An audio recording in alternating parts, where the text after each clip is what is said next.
안녕하세요, 돼지코 독서입니다. 오늘도 나름의 리뷰 시작해 보겠습니다. 이 책은 유명한 책이라서 주변에 소문이 자꾸 들려 나도 읽어봐야겠다라는 생각이 들어서 읽게 됐고요. 그리고 일단 책 표지에서부터 보면 머리를 빡빡 밀어버린 사람 하나와 철조망이 보이는데 그 사람은 밖을 바라보고 있네요. 자유를 갈망하는 한 인간의 삶에 대해서, 아니면 이상과 현실의 괴리에 빠진 침울한 표정 같기도 하고, 한 인간의 표정에서 다양한 느낌이 느껴지는데 제목에서 이미 어떤 이야기들이 나올지 짐작이 됩니다. 수용소에서 있었던 참혹한 일들부터 하루하루의 일상, 이야기, 그리고 그 어처구니가 없는, 도저히 인간이라면 버틸 수 없는 상황들 속에서도 희망을 볼 수 있는 것이 인간이라는 이야기를 표지가 해주고 있는 것 같아요. 자, 저자는 빅터 프랭클이라는 사람이며 오스트리아 빈에서 태어나 빈 대학에서 의학 및 철학 박사를 받고 프로이트의 정신분석과 아들러의 개인 심리학에 이은 정신요법, 제3학파라 불리는 로고테라피 학파를 창시한 사람입니다. 유대인이었던 그는 나치의 강제계 수용소에서 겪은 사람들의 죽음 속에서 자아를 성찰하고 인간 존엄성의 위대함을 몸소 체험하였다고 하죠. 저서는 이 책 말고 몇 권이 더 있네요. 목차는 크게 강제 수용소에서의 체험, 로고테라피의 기본 개념, 비극 속에서의 낙관, 이렇게 총 3장으로 이루어져 있습니다. 자, 가볼게요.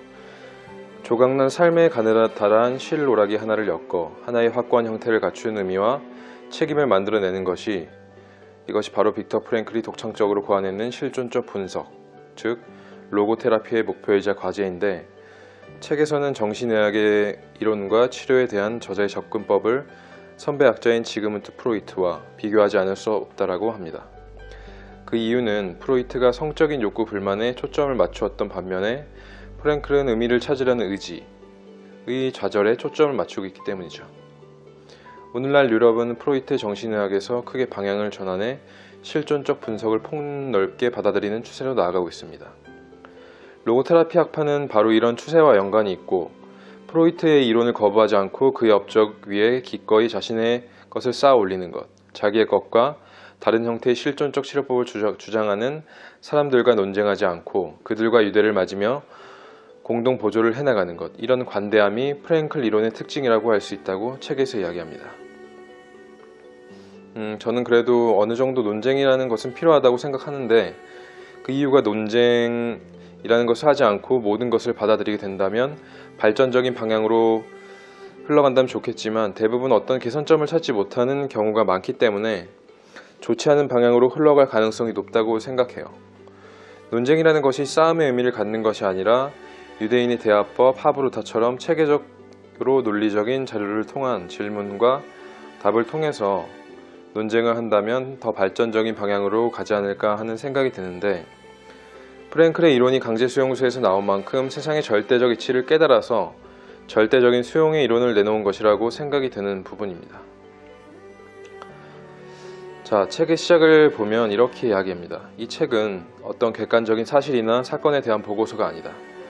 개인적인 체험, 즉 수백만 명의 사람들이 시시때때로 겪었던 개인적인 체험에 관한 기록이다. 생존자 중 한 사람이 들려주는 강제 수용소 안에서의 이야기다. 그동안 너무나 많이 들어왔던 끔찍한 공포에 관한 이야기가 아니라 수많은 사람들이 겪었던 작은 고통들에 관한 이야기다. 다시 말해서 이 책은 강제 수용소에서의 일상이 평범한 수감자들의 마음에 어떻게 반영되었을까 하는 질문에 답하기 위해 쓴 것이다. 여기에 나온 이야기의 대부분은 규모가 큰 수용소나 이름 있는 수용소에서 있었던 것이 아니다.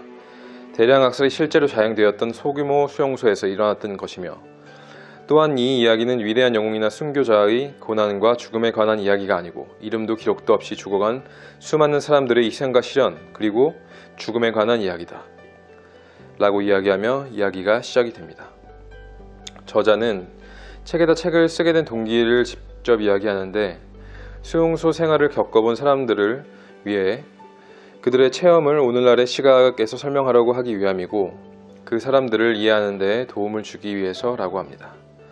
수용소 생활에 대한 수감자의 심리적 반응이 크게 3단계로 이루어진다는 사실을 알 수가 있는데, 첫 번째 단계는 수용소에 들어온 직후, 두 번째 단계는 틀에 박힌 수용소의 일과에 적응했을 무렵, 그리고 세 번째 단계에서는 석방되어 자유를 얻은 후라고 하죠.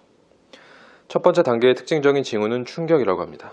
아우슈비츠에서 수용소로 이동하는 열차 안에 있는 저자와 1,500명의 사람들은 한 기차 안에 80명 정도가 타고 있었고, 수용소에 도착했을 때는 기껏해야 200명 정도밖에 들어갈 수 없는 가축우리 같은 건물에 구겨 넣어졌죠. 추위와 굶주림에 시달렸고 바닥에 들어눕기는커녕 쭈그려 앉아 있을 만한 자리조차 없었다고 해요.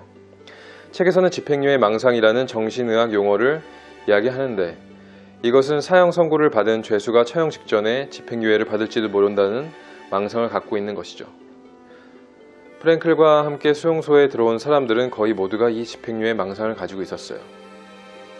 처음으로 선별 작업이 이루어졌는데 사람들은 왼쪽, 오른쪽으로 가리켜 보냈고, 이 행동의 이면에는 어떤 무서운 의미가 깔려 있는지 아는 사람은 한 명도 없었습니다.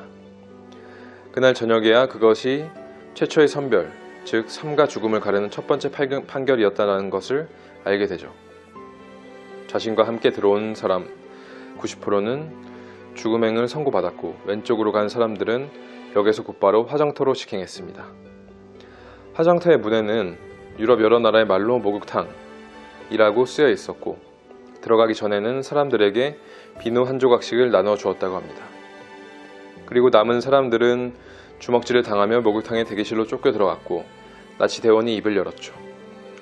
앞으로 2분간 여유를 주겠다. 내 시기로 시간을 잴 것이다. 자, 시작! 상상할 수 없을 정도의 빠른 속도로 사람들이 옷을 벗었다. 얼마 지나지 않아 사람들이 초조해진 탓인지 내복과 허리띠, 구두끈을 잡아당기는 손길이 서툴러지기 시작했다. 그러자 처음으로 채찍 소리가 들려왔다. 가죽 채찍이 벌거벗은 몸뚱이 위로 사정없이 떨어졌다. 그런 다음 몸에 난 털을 깎고 샤워를 하기 위해 줄을 서고, 개중에는 샤워실에 분무기에 진짜 물이 나오는 것을 보고 안도의 한숨을 쉬는 사람도 있었다고 하죠. 샤워할 차례를 기다리는 동안 우리들은 우리가 벌거벗고 있다는 사실을 뼈저리게 느꼈고, 몸뚱이 외에는 아무것도 가진 것이 없는 처지에 갖고 있는 것은 글자 그대로 실존뿐이었다 라고 합니다. 의학도인 저자는 인간은 어떤 환경에도 적응할 수 있다는 것을 이때 깨달았는데, 당시의 수용소에서는 이를 닦을 수 없었고 모두가 심각한 비타민 결핍증에 시달리고 있었지만 잇몸은 그 어느 때보다도 건강했고, 상처가 곱는 법이 없었으며 밖에서 생활할 때 잠을 제대로 못 잤던 사람도 있었는데, 수용소에서는 코를 골며 아주 깊은 잠에 빠져들었다고 하죠. 이제는 첫 번째 단계에서 두 번째 단계, 즉 수용소 들어오기 직후에서 적응할 무렵에 생기는 현상인데, 감정이 혐오감에서 무감각으로 이어지는 과정입니다. 고통을 무력화시키려 가족을 생각하다 자기 자신을 완전히 소진시켜버리고 그 다음에 혐오감이 찾아오게 되죠. 그리고 오물을 치우는 과정에서의 학대가 이를 더 가속화시켰고, 처음에는 걸핏하면 주먹질을 당하는 광경을 참아 볼 수가 없었지만 며칠 혹은 몇 주가 지나면서 사정이 달라졌다고 합니다. 혐오감과 공포, 동정심 같은 감정은 더 이상 느낄 수 없었고, 사람들이 괴롭힘을 당하거나 죽어가거나 또 이미 죽은 것은 너무나 일상적으로 보았기 때문에 더 이상 마음의 동요를 일으키지 않게 되었다고 해요. 이런 수감자들의 무감각은 일종의 방어 기제를 볼 수 있고, 그것이 이 외의 굶주림, 수면 부족, 이런 것들이 무감각 상태로 만들었다고 하죠. 여러분들도 잠이 부족하거나 배가 고픈 상태의 본인을 돌아보십시오. 그때가 어떤 상태였죠? 아마 견딜 수 없을 만큼의 굶주림이나 수면 부족이었겠죠. 아니면 숙시거나 분명 자신이 견딜 수 있는 그 한계 이상으로 굶주리거나 수면 부족이 되었던 적은 없으실 겁니다. 저는 어느 정도 인간의 한계를 시험하는 군사훈련을 받아본 적이 있어서 알고 있는데, 나의 내면의 마음을 유지한다는 것이, 그런 상태에서 나의 감정을 통제한다는 것이 결코 쉬운 일이 아니었습니다. 아마 수용소에서는 인간 이하의 취급을 받던 그들이었으니까 아마 실상 상상 이상으로 그 이상 더 참혹했을 것입니다. 하지만 이런 상태에서도 인간은 자신의 마음을 지킬 수 있다고 프랭클은 이야기하죠. 바로 인간의 정신적인 자유에 대해서 말하는데, 프랭클은 수용소에서의 체험을 통해 다른 사람들을 위로하거나 마지막 남은 빵을 나누어 주던 사람들은 물론 그런 사람이 아주 극소수였는지는 모르지만 이처럼 무감각 증세를 극복한 경우는 얼마든지 많이 있었다고 해요.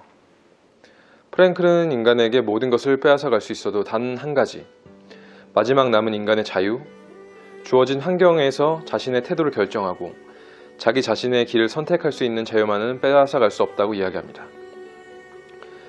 인간은 자신의 에피소드를 세상에서 가장 큰 일이라고 생각하는 경향이 있는데, 그런 인식을 가지고 있는 인간은 힘든 일이 있을 때는 당연히 다른 사람은 보이지 않게 될 것이고 자신의 상황이 제일 힘들다고 생각하며 결국은 부정적인 생각으로 자기 결정권을 포기하는 사람이 될 것이라고 생각합니다. 그렇지 않고 그 나무를 보는 것이 아니라 숲을 볼 수 있는 사람들, 즉 이타적인 사람들이 높은 확률로 자기 결정권을 가지게 될 것이죠. 여러분들은 누구도 뺏지 못하는 유일한 이 한 가지를 버리시겠습니까? 아니면 소유하시겠습니까? 선택은 여러분의 몫입니다. 다음으로 책에서는 니체의 말이 인용이 되었는데요. 왜 살아야 하는지 아는 사람은 그 어떤 상황도 견딜 수가 있다. 정말 중요한 것은 우리 삶으로부터 무엇을 기대하는가가 아니라 삶이 우리로부터 무엇을 기대하는가 하는 것이라는 사실을, 그리고 삶의 의미에 대한 질문을 던지는 것을 중단하고 대신 삶으로부터 질문을 받고 있는 우리 자신에 대해 매일 매 시간마다 생각해야 될 필요가 있는 것이죠. 그리고 그에 대한 대답은 말이나 명상이 아니라 올바른 행동과 올바른 태도에서 찾아야 했다 라고 말합니다. 인생이란 궁극적으로 개개인 앞에 놓여진 과제를 수행해 나가기 위한 책임을 떠맡는 것을 의미하고, 이 세상에 자신의 존재를 대신할 수 있는 것이 아무것도 없다는 사실을 깨닫게 되면 책임이 아주 중요한 의미로 부각이 된다 라고 저자는 말합니다. 여러분도 저도 분명 이것을 알고 있고 항상 이전의 말처럼 삶의 유한성을 인식하는 삶을 항상 살아야 하고, 그렇게 된다면 사소한 것 하나하나에 감동하면서 감사하면서 살 수 있을 것인데, 인간은 그렇지 못하죠. 저 역시도 그렇고요. 인간의 가장 큰 문제 중에 하나가 원하는 것이 내면에 완전히 박히지가 않는 것입니다. 그래서 이번에 다시 한번 삶의 유한성에 대해서 인식하게 되었고, 이제는 내면에 박힐 수 있게 계속 내면화를 해야겠다는 생각이 들었습니다. 자, 프랭클은 수용소 안에서 집단 정신치료의 경험을 할 수가 있었는데요. 그날은 재수가 없는 날이었고 아침 점호 시간에 반란 행위로 간주될 수 있는 행동을 하면 그 자리에서 교수형을 처하겠다고 했습니다. 그로부터 며칠 전에 굶주림을 참다 못한 사람이 감자를 훔쳤고 수용소 당국자들이 법인을 말하지 않으면 하루 동안 굶기겠다고 했습니다. 그래서 2,500명의 사람들은 모두 굶는 쪽을 선택을 했죠. 그런데 설상가상으로 불이 나가버렸고, 이때 방장은 프랭클에게 조언을 해줄 것을 부탁합니다. 프랭클은 생각하죠. 신은 알고 있을 것이다. 당시 나는 정신과적 치료를 하고 싶은 기분이 아니었다는 것을. 하지만 단순의 위로의 말을 시작으로 나는 말을 시작을 했다. 니체의 말을 인용하여 나를 죽이지 못한 것은 나를 더욱 강하게 만들 것이다 며 미래에 대해서도 이야기했다. 우리가 살아나갈 가망성이 20명 중에 1명 정도이며 누구도 미래를 예측할 수 없기에 나 자신은 포기하지 않을 것이라고 이야기했다. 그렇게 프랭클은 살아서 해방을 맞이하게 되었고, 이제 초반에 이야기했던 강제 수용소에서의 정신의학, 그것의 마지막 단계에 이르게 되었죠. 극도로 긴장했던 며칠이 지난 후 정신적 흥분 상태에 이어 전체적인 긴장 이형 상태가 찾아왔다. 그러나 우리가 미친 듯이 기뻐했을 것이라고 생각하면 그것은 오산이다. 우리들은 피곤한 발걸음으로 몸은 질질 끌다시피 하며 수용소 정문으로 걸어갔다. 조금씩 사방을 둘러보고 의심이 가득 찬 표정으로 서로를 힐끗힐끗 쳐다보았다. 우리에게 고함을 치며 명령하는 사람이나 주먹이나 발길질을 피하기 위해 자맥질하는 우리처럼 몸을 움츠릴 필요도 없었다. 세상에, 감시병들이 우리에게 담배를 권하고 있지 않은가. 처음에 우리는 그들을 거의 못 알아보았다. 왜냐하면 재빠르게 민간인 복장으로 갈아입었기 때문이다. 자유. 우리는 스스로 몇 번이나 이 단어를 되뇌어 보았다. 하지만 아무런 느낌이 없었다. 현실이 우리의 의식 속으로 들어오지 않았다. 우리는 자유가 의리의 것이라는 사실을 실감할 수 없었다. 저녁이 되어 사람들이 모두 막사 안에 모였을 때 한 사람이 다른 사람에게 은밀하게 물었다. 말해보게. 자네 오늘 기뻤나? 솔직하게 얘기하자면 아니야. 우리는 글자 그대로 기쁨을 느끼는 능력을 상실하고 말았던 것이다. 앞으로 천천히 그것을 다시 배워야만 했다. 이런 것을 정신의학적 용어로 이인증이라고 한다고 합니다. 석방된 죄수에게 나타나는 현상인데 자신이 또는 세계가 낯설게 느껴지는 상태를 이야기하죠.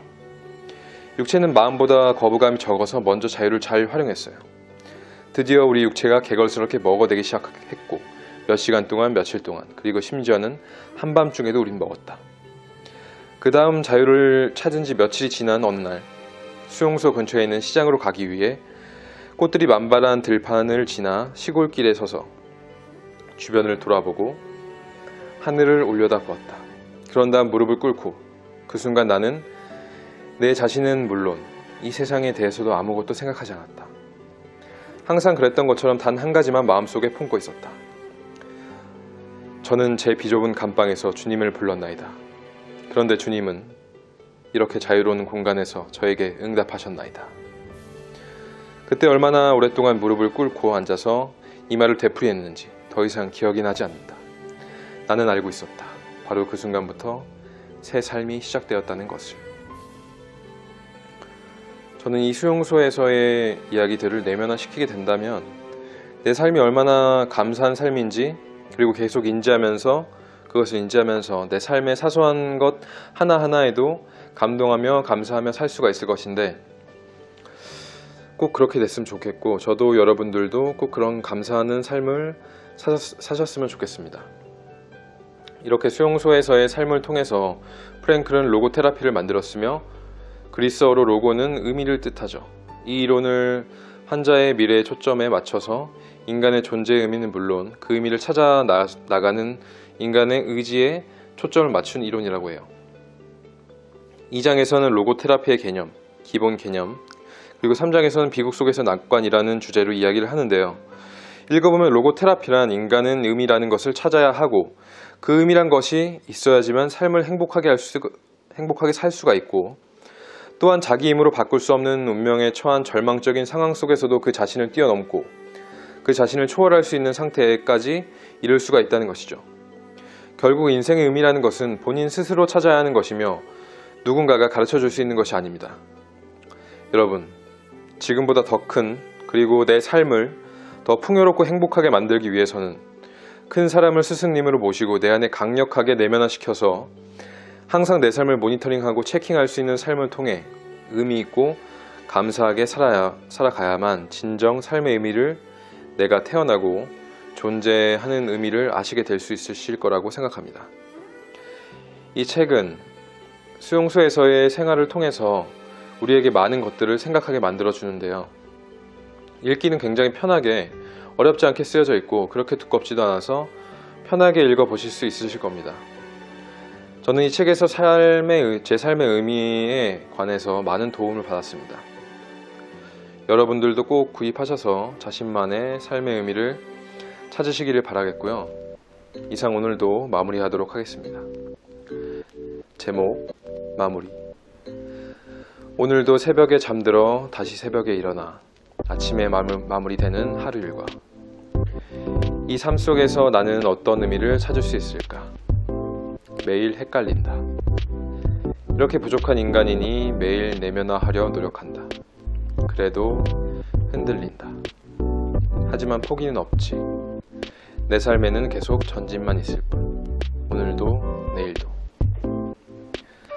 나는 날마다 모든 면에서 점점 더 나아지고 있고 내 인생은 의미 있는 인생이다.